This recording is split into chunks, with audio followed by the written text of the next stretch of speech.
Imagine giving one of the most powerful speeches at the United Nations, calling out Israel for war crimes in Gaza, only to find out a US senator is plotting to break up your country the very next week. That's exactly what Somalia is facing right now.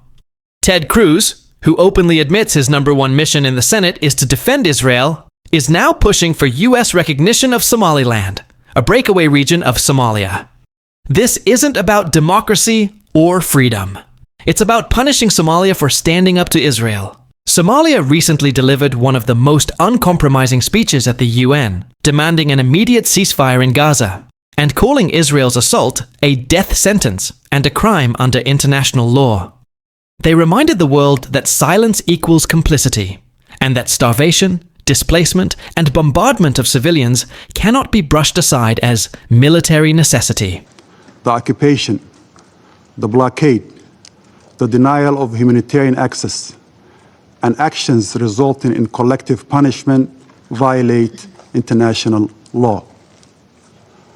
The continued targeting of essential services and the forcible displacement of the Palestinian people from their land in Gaza or the West Bank, including East Jerusalem, directly contradicts the principles this Council exists to uphold. Mr. President, we have heard enough talk of security as a pretext for collective punishment. True security cannot be built upon the ruins of justice.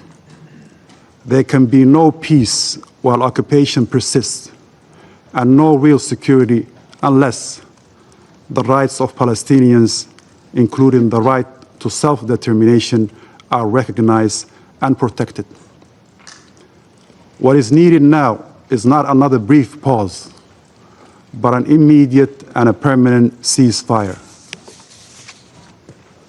Not another limited corridor, but full and unfettered humanitarian access so that food, water, medicine provided by agencies like UNRWA and OCHA can flow freely, not as a charity, but as a matter of right. Not more negotiations to nowhere, but a genuine commitment to end the occupation and realize the two-state solution this Council and the world have long endorsed. We must not allow the language of military necessity to drown out the cries of the hungry and the displaced. The forced starvation of a population is not an accident of war. It's a crime under international law. The bombardment of neighborhoods and the expulsion of families are not regrettable side effects. They are violations that demand accountability. Mr. President, to conclude, this is not just a test for Israel and Palestine. It's a test for all humanity. Will we stand by, citing complexity and precedent? Or will we act with the urgency and moral clarity that this moment demands? This made international headlines, but it also made Somalia powerful enemies. And right on cue, Senator Ted Cruz steps in with a letter urging the US to formally recognize Somaliland as an independent country. Let's be clear. Somaliland is a self-governing breakaway region in northern Somalia that declared independence in 1991. It has its own elections, government, and even relations with Taiwan. But no country in the world has formally recognized it. So, why now? Why is Ted Cruz suddenly championing Somaliland's recognition? Because Cruz has admitted, on record, that his entire Senate career is built on defending Israel. So, to be honest, not a whole lot effectively. Listen, I came into Congress 13 years ago with the stated intention of being the leading defender of Israel in the United States Senate. Right. And I've worked every day to do that. AIPAC, a lot of times, AIPAC, I wish were much more effective. Like there are folks online who are in the fever swamp of terrified of AIPAC, and AIPAC. I'm not terrified of AIPAC at all.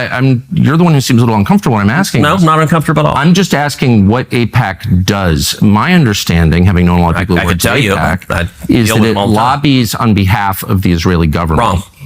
Oh, okay.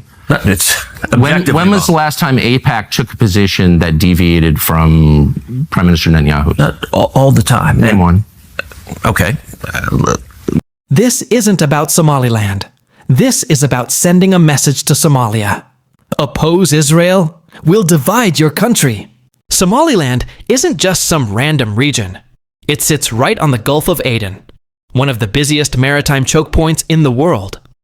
Whoever controls Somaliland can influence trade routes, military bases, and access to the Red Sea, which connects to the Suez Canal, the artery of global shipping. And guess who's interested? Israel, Taiwan, the US military. Even minerals and supply chains are part of this game. Cruz's letter even name-drops Somaliland's ties to Israel, its support for the Abraham Accords, and its willingness to host US bases. This isn't about self-determination. It's about building an anti-China, pro-Israel, pro-US outpost in the Horn of Africa. And this is where things get even more interesting. Taiwan immediately endorsed Cruz's push. Why? Because Taiwan sees itself in Somaliland. Both are self-declared breakaway regions with functioning governments, but little international recognition. In fact, Taiwan and Somaliland have quietly built a strong partnership in recent years. They've exchanged diplomatic offices, cooperated on trade and technology, and Taiwan sees Somaliland as a key ally in East Africa. For Taiwan, if Somaliland gets US recognition, it sets a precedent. They could be next. But here's the problem. China sees this too. And Beijing isn't staying quiet. The Chinese embassy in Somalia blasted Cruz's proposal as nothing but US bullying, accusing Washington of using separatist regions like Somaliland and Taiwan as pawns in a global chess match against China. So we now have Somalia siding with Gaza, Ted Cruz and Israel's allies backing Somaliland, Taiwan endorsing it, China opposing it.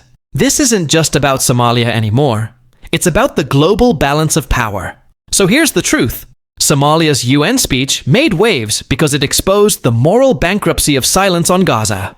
And the backlash, Ted Cruz suddenly waving around Somaliland's recognition, shows just how far the Israel lobby's influence can go, even in Africa. The question is, will the US really fracture another nation just to silence criticism of Israel? History tells us, when powerful nations play games with borders, ordinary people pay the price. If you think this issue deserves more attention, hit that subscribe button to stay informed. Drop a comment below with your thoughts. Do you think the US is playing with fire in Somalia? Let's discuss. And don't forget to like and share this video to keep the conversation going.